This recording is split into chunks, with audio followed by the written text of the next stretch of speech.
You guys are not going to want to miss this tea. Pull up a seat. Let me start by introducing you to Ignaz Semmelweis.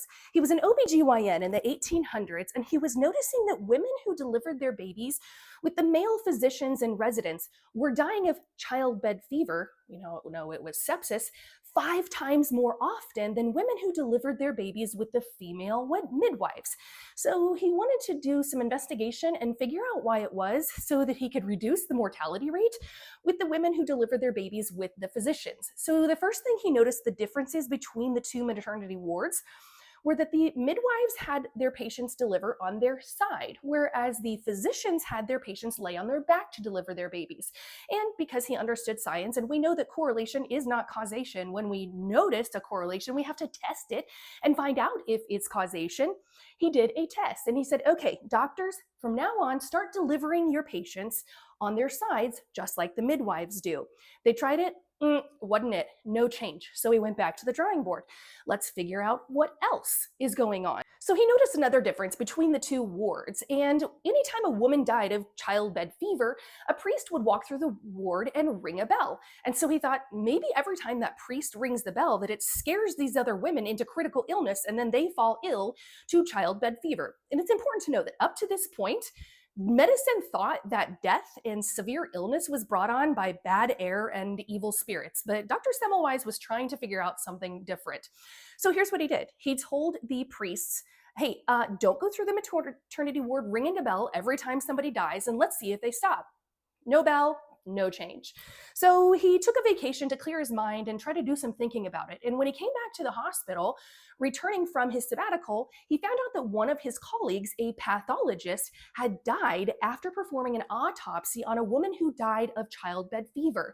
And it was noted that the pathologist nicked his finger with one of his tools while he was performing the autopsy. Maybe that was it. And so one of the differences he noticed was that the physicians were the only ones performing autopsies on their patients and then returning to the maternity ward to deliver their patients. And they were only using soap and water to clean their hands and their tools between the autopsies and caring for their still alive patients. So he suggested using a chlorinated solution because he knew that chlorine could kill some of those cadaverous particles, germs, that the doctors may have been bringing from the autopsies into their pregnant patients. And voila, that was it. The death rate dramatically dropped, and they started seeing equivalent rates of death between the patients who delivered with the midwives and those who were delivered by these physicians who were also performing autopsies. And you would think that he would have been wildly celebrated for this discovery, but he actually wasn't. He was shunned by the medical community, and the doctors were pissed because they felt like Dr. Semmelweis was blaming them and telling him it was their fault for killing all of these women by bringing germs from the autopsies. They actually were.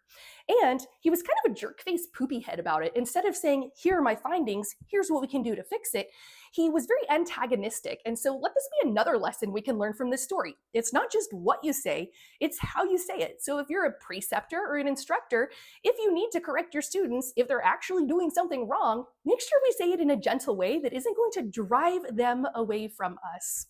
And the plot twist ending to this story is that Dr. Semmelweis contracted neurosyphilis and was institutionalized at the age of 47 in an asylum. And if you've learned anything about the history of our treatment of patients in psychiatric facilities in the past couple hundred years, it was abysmal treatment, and they used to beat patients for poor behavior.